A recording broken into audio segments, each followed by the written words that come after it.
Welcome to I chemistry channel. तो last video में कुछ न्यूमेरिकल प्रॉब्लम हम डिस्कस कर रहे थे, तो उसी को हम आगे कंटिन्यू करते हैं। ठीक है बेटा। तो क्या चल रहा था हमारा 11th क्लास का टॉपिक चल रहा था बेटा। हमारा टॉपिक्स था हमारा न्यूमेरिकल्स। ओके बेटा जी, न्यूमेरिकल प्रॉब्लम्स। ठीक हो गया बेटा। कौन सी यूनिट के चल रहे थे? यूनिट सेकंड बेटा जी। ठीक हो गया, यूनिट सेकंड एटॉमिक स्ट्रक्चर के न्यूमेरिकल चल रहे थे। तो अब देखो स्टार्ट करते हैं वन बाय वन। तो देखो मैं पहला क्वेश्चन लिखने जा रहा हूं बेटा। ओके, तो पहला क्वेश्चन है बेटा, व्हाट इज द लोएस्ट, क्या बतानी है? Lowest value, value of N. N के लिए लोएस्ट वैल्यू बतानी है। दैट अलाउज बेटा जी G orbital to exist. Okay बेटा जी। तो पहला क्वेश्चन ये होता है कि बेटा क्या जी ऑर्बिटल होता है? बेटा अभी नहीं होता, बट इस पर रिसर्च चल रही है बेटा जी। ठीक हो गया, और कुछ ही समय बाद ये डिस्कवर होने वाला है। तो हमें ये बतानी है लोवेस्ट वैल्यू क्या होगी एन की, जो कि अलाउ करेगी जी ऑर्बिटल्स को। बेटा मैंने आपको बताया था टेबल आपको याद रखनी है, नोटेशन लिखना हो यहां पर। ठीक हो गया। ओके, और यहां पर लिखी थी मैंने एल की वैल्यू SPDF। ठीक हो गया। इसकी वैल्यू इसके लिए क्या आई थी? 0 1 2 3। तो SPDF, एफ के बाद क्या आएगा बेटा? जी ऑर्बिटल। इसके लिए एल की वैल्यू क्या हो जाएगी? 4 हो जाएगी। इज इट क्लियर और नॉट बेटा? तो ध्यान समझ में आया या नहीं? ठीक हो गया बेटा। तो इसके लिए इसका मतलब क्या हुआ बेटा? देखो एल की वैल्यू 4 है। ठीक हो गया, यानी जी ऑर्बिटल के लिए एल की वैल्यू 4 होगी। तो अगर एल की वैल्यू 4 है तो एन की वैल्यू क्या होगी बेटा? L+1 होगी। भाई एक बात बताओ, जब एन की वैल्यू 6 होती है या 3 होती है तो एल की वैल्यू क्या होती है? 1 माइनस होती है, तो 3 माइनस 1 2 होती है। तो अब एन की वैल्यू क्या होगी? वो मिनिमम वैल्यू होगी 5। इज इट क्लियर और नॉट? तो समझ गए कौन सी वैल्यू आएगी, लोवेस्ट वैल्यू कौन सी होगी? n इक्वल्स टू 5 पर हमारा जी ऑर्बिटल एग्जिस्ट करने लग जाएगा। इज इट क्लियर और नॉट? बेटा क्वेश्चन क्लियर है, ये आपको जरूर याद रखनी है बेटा जी। ठीक हो गया। अब नेक्स्ट क्वेश्चन देखो बेटा। नेक्स्ट क्वेश्चन मैं कराने जा रहा हूं आपको। देखो नेक्स्ट क्वेश्चन है हमारा, an atom of an element contains. एक एटम है बेटा, an atom of an atom of an element. एक एलिमेंट का एक एटम है बेटा। ठीक हो गया, जो कंटेन करता है, क्या कंटेन करता है? 29 इलेक्ट्रॉन्स। कितने इलेक्ट्रॉन्स? And 35 neutrons. कितने बेटा? 35 न्यूट्रॉन्स। इज इट क्लियर और नॉट? तो पहला पार्ट है बेटा इसमें, द नंबर ऑफ प्रोटॉन्स बताने हैं एक बार। ठीक हो गया। सेकंड बात क्या बतानी है? Electronic configuration. ओके बेटा जी। तो देखो कैसे करेंगे ये क्वेश्चन। ओके बेटा जी। तो देखो इसको रख दिया मैंने नीचे। देखो एक एलिमेंट है, उसमें कंटेन है 29 इलेक्ट्रॉन्स। तो देखो कौन सा होगा वो एलिमेंट? तो देखो आपको 30 तक तो याद होने ही चाहिए बेटा। Hydrogen, helium, lithium, beryllium, boron, carbon, nitrogen, oxygen, fluorine, neon, sodium, magnesium, aluminium, silicon, phosphorus, sulphur, chlorine, argon, potassium, calcium. फिर scandium, titanium, vanadium, chromium, manganese, iron, cobalt, nickel, copper, zinc. तो कॉपर आ गया बेटा। इसका मतलब scandium start होता है 21 से। तो scandium, titanium, vanadium, chromium, manganese, iron, cobalt, nickel, copper. तो कितने हो गए बेटा? 3 3 6 3 9। तो 29 किसका हुआ बेटा जी? कॉपर का हुआ। इज इट क्लियर और नॉट? इतनी बात क्लियर है? ठीक हो गया। तो अब देखो नंबर ऑफ प्रोटॉन्स कैलकुलेट हो गए। अब मान लो एटॉमिक नंबर निकालने को पूछे, एटॉमिक वेट निकालने को पूछे, तो बेटा हमें पता है प्रोटॉन का नंबर प्लस न्यूट्रॉन का number equals to mass number होता है या नहीं? प्रोटॉन आ गए 29, तो न्यूट्रॉन कितने हैं? 35। कितना हो जाएगा बेटा ये? इज इट क्लियर और नॉट? कितना हो जाएगा? 9 5 14 हो जाएगा। 3 2 5 और 1 6। तो कितना होता है बेटा? 64। अप्रोक्स माना जाता है 63.5 होता है बेटा। ठीक हो गया। इज इट क्लियर और नॉट? एक्चुअली में ये क्या होता है? एवरेज मोलिकुलर मास होता है। ठीक है, वो जाने दो। फिर अब आओ इलेक्ट्रॉनिक कॉन्फ़िगरेशन कॉपर की। इसका मतलब 29। तो आपको पता है, मैंने आपको बताया था कहां तक? 20 तक आपको याद रखनी पड़ेगी। कैसे याद करोगे? अब वो रूल लगाओ, 1s2 2s2 2p6 3s2 3p6 4s2 खत्म हो गया, 20 हो गया।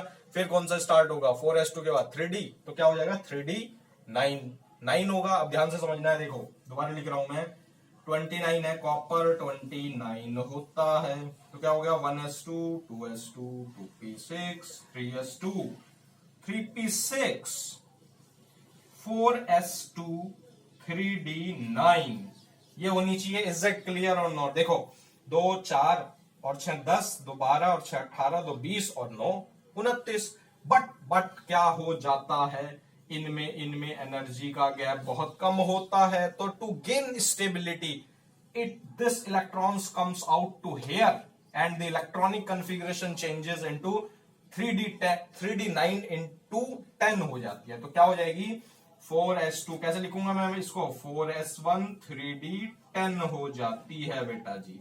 इज इट क्लियर और नॉट? तो क्या होगी, करेक्ट हो गया ये 4s1 3d10। Is it clear और नॉट? इतनी बात क्लियर है बेटा जी, ठीक हो गया। अब इसको रब करते हैं, नेक्स्ट क्वेश्चन हम परफॉर्म करते हैं। ओके, पहले चेक कर लेता हूं वेदर इट्स फिल्मिंग और नॉट। ठीक है बेटा,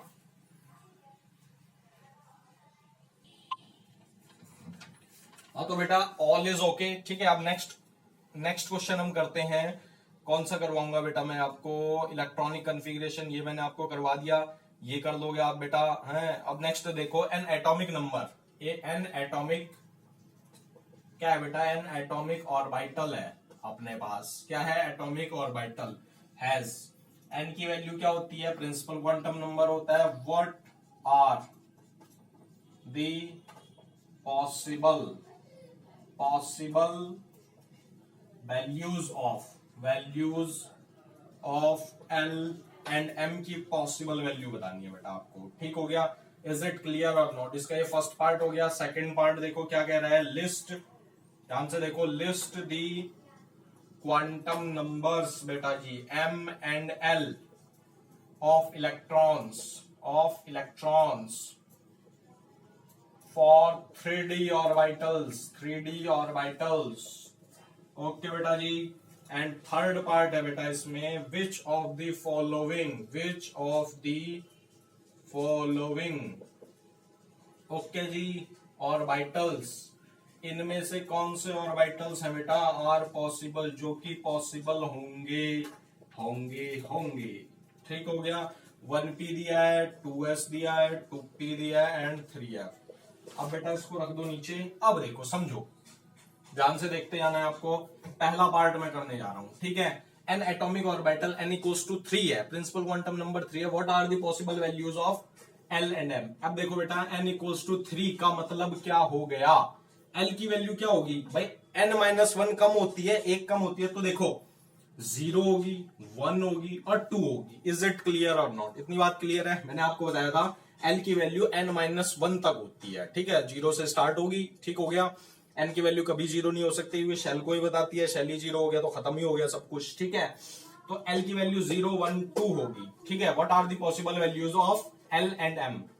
l की वैल्यू, अब देखो m की वैल्यू क्या होती है, m की वैल्यू किसके ऊपर डिपेंड करती है, l की वैल्यू के ऊपर। m की मैक्सिमम वैल्यू क्या होती है, 2l+1 होती है। इज इट क्लियर और नॉट? लास्ट वीडियो में मैंने जब ये लेसन आपको समझाया था, मैंने आपको बताया था क्वांटम में, ठीक है, 2l+1 होती है। अब देखो m की वैल्यू निकाल लो, फॉर l इक्वल्स टू 0 के लिए ml की वैल्यू क्या होगी बेटा, 2l+1 आ जाएगी या नहीं? इज इट क्लियर और नॉट? भाई देखो ना, 2l+1 l 0, तो 0 इंटू 2+1 इक्वल्स टू 1। अब फॉर l इक्वल्स टू 1 कितनी आएगी बेटा, ml की वैल्यू कितनी आएगी, 2l+1, 2 एकम 2 और 1 3 आ जाएगी। इज इट क्लियर और नॉट? ठीक हो गया, फॉर l इक्वल्स टू 2 के लिए ml की वैल्यू कितनी होगी, ml की वैल्यू 2l+1, 2 इंटू 2 5 आ जाएगी या नहीं? इज इट क्लियर और नॉट? इतनी बात क्लियर है? ठीक हो गया, क्वेश्चन समझ में आ गई बात। अब देखो सेकंड पार्ट पे आएंगे। अब हम सेकंड पार्ट कैसे सॉल्व करेंगे बेटा, list the quantum number m and l for of electrons 3d orbitals. 3d orbitals के लिए हमें ml एंड l की वैल्यू बतानी है, मतलब मैग्नेटिक क्वांटम नंबर और एजीमुथल क्वांटम नंबर। तो देखो इसके लिए n क्या होगा, एक बात ध्यान रखना, कोई भी ऑर्बिटल है तो जो n डिनोट करता है इसको डिनोट करता है, किसको डिनोट करता है, n, इसको। जैसे मान लो 4p है तो उसमें n की वैल्यू क्या होगी, 4 होगी, n की वैल्यू 3, खत्म हो गया क्वेश्चन। अब देखो ध्यान से समझो, क्या बताना है, list the quantum number of electrons 3d orbitals. अब देखो अपने पास d है, d दिख रहा है बेटा, तो l की वैल्यू कैसे बताओगे, वही लगाओ फॉर्मूला SPDF, वो वाली टेबल याद आई बेटा। यहां पर क्या है, l की वैल्यू थी, यहां पर value of l 0 1 2 3, is it clear और नॉट। तो देखो किसकी वैल्यू निकालनी थी, d के लिए l की वैल्यू 2 आ गई बेटा, तो l की वैल्यू कितनी होगी, 2 होगी इस ऑर्बिटल्स के लिए। इज इट क्लियर और नॉट। ml की वैल्यू निकालनी है तो कितनी होती है, 2l + 1, फॉर्मूला लगाया, l की वैल्यू 2, तो 2 इंटू कितना हो जाएगा, 2l + 1 होता है, 2 दूनी 4 + 1 तो 5 होगी ही नहीं होगी। इज इट क्लियर और नॉट। क्वेश्चन ये समझ में आ गया या नहीं आया बेटा जी, क्लियर है क्वेश्चन। अब देखो थर्ड पार्ट देखोगे इसका कैसे होगा, थर्ड पार्ट देखो देखो देखो देखो बेटा, विच ऑफ द फॉलोइंग, इसमें से बताने आपको कि कौन सा ऑर्बिटल्स पॉसिबल होंगे, कौन से ऑर्बिटल। देखो अपने पास 1p है, ध्यान से देखना, 2s है, 2p है और 3f है। अब देखो बेटा ध्यान से देखो, 1 यानी n की वैल्यू 1 हो गया, ठीक हो गया, n की वैल्यू 2 हो गई, n की वैल्यू 2 हो गई, n की वैल्यू 3 हो गई। इज इट क्लियर और नॉट। तो देखो बेटा n की वैल्यू है 1, तो 1 के लिए l की वैल्यू क्या आएगी बेटा, 0 आएगी या नहीं, n-1 होता है। अरे यस या नो बोलो, यस या नो, 0 आ गई। अब देखो वही वाली बेटा, वो टेबल अगर आप भूल गए तो कहानी वहीं खराब हो जाएगी। कौन सी टेबल हमेशा याद रखनी है, ये क्या है, नोटेशन। क्या है बेटा, नोटेशन। यहां पर क्या है, एल्स वैल्यू, क्या है बेटा, एल्स वैल्यू, ठीक है। नोटेशन क्या है, SPDF। अगर G आया तो समझ गई, 0 1 2 3। देखो देखो देखो देखो, n की वैल्यू 0, के कौन सा ऑर्बिटल होना चाहिए, s है क्या, p ऑर्बिटल, तो क्रॉस हो गया नहीं हो गया। इज इट क्लियर और नॉट। अब देखो 2s है, n की वैल्यू 2 है तो l की पॉसिबल वैल्यू क्या होंगी, 0 और 1, ठीक हो गया। 2s है तो सॉरी ये l हो गया। अरे इज इट क्लियर और नॉट, l की वैल्यू 0 के लिए s है, s है, सही है बेटा, नहीं समझ में आई बात। 2p, n की वैल्यू 2 है, l की वैल्यू क्या होगी, 0 1 होगी बेटा जी, ठीक हो गया, 0 और 1 होगी। भाई l की वैल्यू 0 के लिए s है, नहीं है, बट l की वैल्यू 1 के लिए तो p है। अरे p है नहीं है, 2p तो सही होगी नहीं होगी। इज इट क्लियर और नॉट। अब देखो 3f दिया है बेटा, n की वैल्यू कितनी होगी, 3 होगी, l की वैल्यू कितनी होगी बेटा, इसके लिए 0 1 2। तो देखो आओ चेक करते हैं, l की वैल्यू 0, s नहीं है। 1 से देखो, l की वैल्यू 1 पे p होगा, नहीं है, ठीक हो गया। l की वैल्यू 2 है, 2 पे क्या होगा, d होगा बेटा जी, ना कि 3f। तो समझ गए या समझाऊं। इज इट क्लियर और नॉट बेटा जी, ठीक है। अब नेक्स्ट क्वेश्चन करते हैं, इसको रब करते हैं पहले। समझ में आ रहा है नहीं आ रहा है बेटा जी क्वांटम की न्यूमेरिकल, कमेंट करके जरूर बताना बेटा जी आपको समझ आए या नहीं। ओके अब देखो नेक्स्ट पे आगे बढ़ते हैं हम। नेक्स्ट मैं कराने जा रहा हूं बेटा, ये हो गया, ये हो गया। अब ये देखो एक और क्वांटम का न्यूमेरिकल देखो, कूदता हुआ आ रहा है। हाउ मैनी, क्या है बेटा, how many electrons in an atom, in an atom बेटा जी, ठीक हो गया। May have the following quantum number, the following quantum numbers है बेटा जी, इसके क्या है, क्वांटम नंबर्स हैं। a equals to first, n equals to 4 और ms यानी स्पिन क्वांटम नंबर -1। b क्या है बेटा जी, b हमारा n equals to 3 and l equals to 0 बेटा जी। तो चलिए शुरू करते हैं इस न्यूमेरिकल को। तो हमें बताना है कितने इलेक्ट्रॉन्स एक एटम में, इलेक्ट्रॉन्स बताने हैं बेटा जी। एक एटम का जो ऑर्बिटल है वो हाउ मेनी इलेक्ट्रॉन्स कंटेन्स, ठीक हो गया। फर्स्ट पार्ट देखो, देखो ध्यान से, n इक्वल्स टू 4, ठीक हो गया। अब देखो बेटा किसी भी ऑर्बिटल में इलेक्ट्रॉन्स डिपेंड करेंगे, n की वैल्यू के ऊपर डिपेंड करेंगे और l की वैल्यू के ऊपर डिपेंड करेंगे, ठीक हो गया। अब कोई भी, अब जो हमारा पाउलीज एक्सक्लूजन प्रिंसिपल था वो यही बता रहा था भाई एक ऑर्बिटल में मैक्सिमम 2 इलेक्ट्रॉन्स रह सकते हैं और वो भी अपोजिट स्पिन के। और उसने दूसरी बात बेटा जी ये बताई थी कि किसी भी ऑर्बिटल में मैक्सिमम इलेक्ट्रॉन्स कैसे निकलते हैं, वो डिपेंड करेंगे एन की वैल्यू के ऊपर। तो अगर for any orbital if L की वैल्यू नहीं दी है तो maximum electrons, find out the number of electrons का फॉर्मूला क्या होता है बेटा जी, 2 इंटू एन स्क्वायर होता है। याद हो गया या नहीं? इज इट क्लियर और नॉट? बहुत इंपॉर्टेंट है। किसी भी ऑर्बिटल में या किसी भी शेल में मैक्सिमम इलेक्ट्रॉन्स निकालने का फॉर्मूला होता है 2 इंटू एन स्क्वायर। ओके बेटा जी, अगर एल की वैल्यू ना दी हो तो लगेगा ये फॉर्मूला, ठीक है। अब देखो एन क्या है, एन की वैल्यू 4 है, रख दो जी, खत्म हो गया। 2 इंटू 4 का स्क्वायर, 2 इंटू 4 चौक 16 दूनी 32 इलेक्ट्रॉन्स कंटेन करेगा बेटा जी ये वाला क्वांटम नंबर, ठीक हो गया। बी देखो n equals to 3, l equals to 0। अब देखो इसने l को स्पेसिफाई कर दिया, इसका मतलब मैं ऑर्बिटल बनाऊंगा तो 3 हो गया, l की वैल्यू 0, वही अब समझ गए वाली 0 के लिए क्या होगा, वही वाली टेबल याद आई, SPDF 0 1 2 3, ठीक हो गया। तो l की वैल्यू क्या होगी, 3s होगी बेटा जी, ठीक हो गया। तो इस वाले गिवन क्वांटम के लिए हमारा ऑर्बिटल केवल ये आया। इज इट क्लियर और नॉट? अब देखो बेटा, पाउलीज एक्सक्लूजन प्रिंसिपल कहता है एक ऑर्बिटल में मैक्सिमम 2 इलेक्ट्रॉन्स रह सकते हैं। तो ये 3s सबशेल है, s सबशेल में एक ऑर्बिटल होता है, तो कितने इलेक्ट्रॉन, 2 इलेक्ट्रॉन, वो भी अपोजिट स्पिन के। तो समझ गए कितने इलेक्ट्रॉन्स आएंगे, 2 इलेक्ट्रॉन्स। इज इट क्लियर और नॉट? इतनी बात क्लियर है बेटा जी? ओके, इसको रब करता हूं, नेक्स्ट क्वेश्चन परफॉर्म करते हैं, ठीक है बेटा जी। तो देखो नेक्स्ट क्वेश्चन जल्दी से रब कर रहा हूं बेटा मैं, बिना टाइम गवाए। ओके, अब देखो नेक्स्ट क्वेश्चन है हमारा। नेक्स्ट क्वेश्चन बहुत अच्छा क्वेश्चन है बेटा। कैलकुलेट क्या करनी है हमें, calculate the energy, energy calculate करनी है। कैलकुलेट द एनर्जी रिक्वायर्ड, क्या बेटा, required for the process, for the, ध्यान से देखना बहुत इंपॉर्टेंट क्वेश्चन है, फॉर द प्रोसेस। ये प्रोसेस हो रही है, हीलियम प्लस से इलेक्ट्रॉन्स निकला, हीलियम 2 प्लस प्लस इलेक्ट्रॉन्स, ठीक हो गया बेटा। The ionization energy, the ionization energy for the hydrogen atom बेटा जी कितनी दे रखी है, 2.18 इंटू 10⁻⁻18 जूल पर एटम।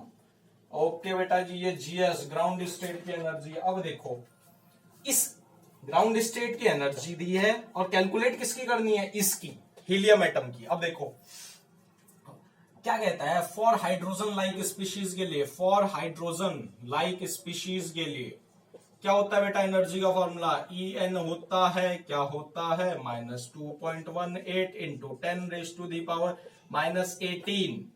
ओके बेटा जी, जूल क्या होगा, Z² अपॉन n² होता है।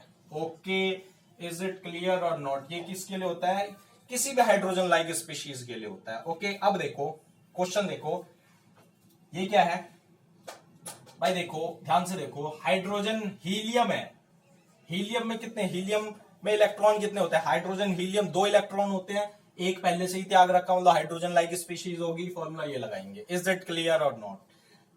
एक इलेक्ट्रॉन और त्यागा मतलब हाइड्रोजन, मतलब अब हीलियम में कुछ नहीं है, तो इसका मतलब कितनी एनर्जी रिक्वायरमेंट, देखो हीलियम, ये समझो हीलियम ये था, ठीक हो गया, एक इलेक्ट्रॉन था, ठीक, तो अब उसमें से एक इलेक्ट्रॉन और निकाल दिया, ठीक हो गया। तो अब वो जो इलेक्ट्रॉन निकला वो इनफाइनाइट पे चले गया, हो गया। इज इट क्लियर और नॉट? तो हमें एनर्जी कैलकुलेट करनी है, क्या कैलकुलेट करनी है, एनर्जी कैलकुलेट करनी है, ठीक है। तो ये हाइड्रोजन लाइक स्पीशीज होगी, ग्राउंड स्टेट ये दे रखे, तो एनर्जी कैसे कैलकुलेट होगी बेटा, तो जो इनफाइनाइट पे गई उसकी एनर्जी में से मैं ग्राउंड स्टेट की एनर्जी घटा दूंगा तो मेरी एनर्जी कैलकुलेट हो जाएगी या नहीं। इज इट क्लियर और नॉट?